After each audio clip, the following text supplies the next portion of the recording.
Hi, welcome to Planetary Calendar. I'm Lahni and I'm here with an astro forecast for the week of June 20th through June 26th.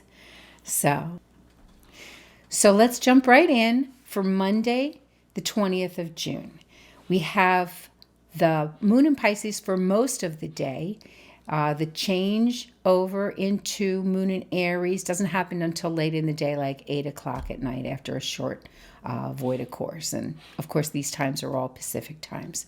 We have that sun square moon, but we deal with the sun square moon all the time, and that's not a big challenge. So it really looks like a very nice day. We have Mercury sextile Jupiter, which bodes well for optimistic kind of communications or gregarious, heartfelt kind of communications. So if you've been waiting for that perfect time to have that conversation, Monday looks like a good day. We have nice aspects to the moon for Neptune and Venus earlier in the day.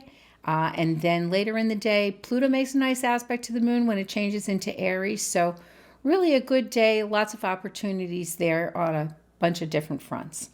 And then we get to a white circle day for Tuesday, the 21st, which is summer solstice. And the sun enters Capricorn at Capricorn.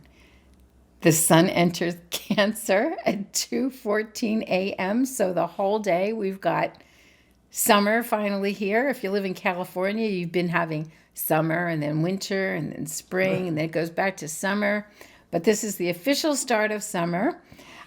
And we have a Venus trine Pluto, so that always bodes well for Venusian things, get out and do something fun, beautiful, heartfelt, indulgent. And Jupiter and Mercury are also well aspected by the moon, and we saw that carry over from the day before with that Mercury-Jupiter sextile. So again, communications are really good on that day. Enjoy summer.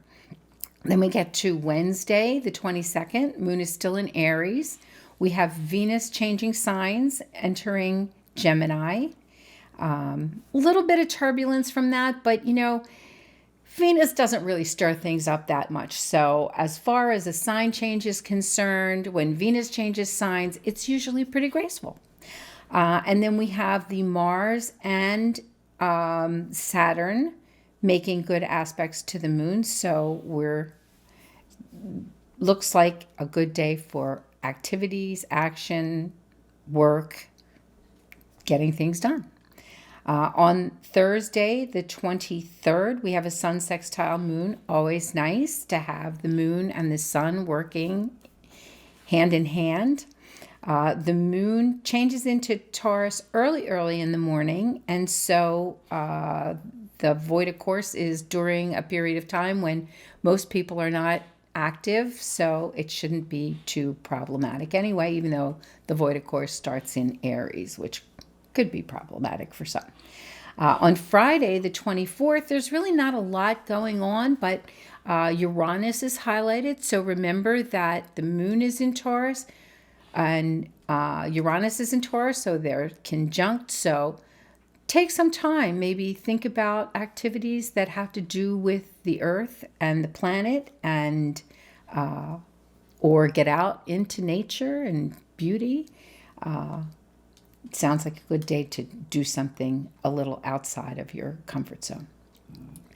And then on Saturday, the 25th, we're going to have the moon entering Gemini, but the moon will be in Taurus for most of the day, so it won't spoil your lunch plans. And Gemini late in the afternoon, maybe not dinner, maybe squeeze in that lunch under that Taurus moon. And we have the planets Neptune and Pluto well aspected by the moon, and Saturn is below the number. We'll move on to Sunday, the 26th. We had an active beginning to the week, and the end of the week kind of glides out very gracefully. We've got Venus, Jupiter well aspecting the moon in Gemini. We have a sun parallel moon, not the strongest aspect, but you always like it when the sun and the moon are playing nice together. So that's my week for June 20th to 26th. Come visit us at Planetary Calendar Astrology on YouTube, where we will post this and other weekly forecasts on Fridays. And we post our astro portraits on Tuesdays. They're so fun. We've been doing a series on musicians, but anytime we get an inspiration, it's a fun series, and Ralph makes it very interesting and informative. Please hit the subscribe button. It really will help us so that we can keep bringing you great content. And if you haven't got the calendar, there's a lot more information on the calendar, and there's a lot more 2022 left, so you can get them at planetarycalendar.com.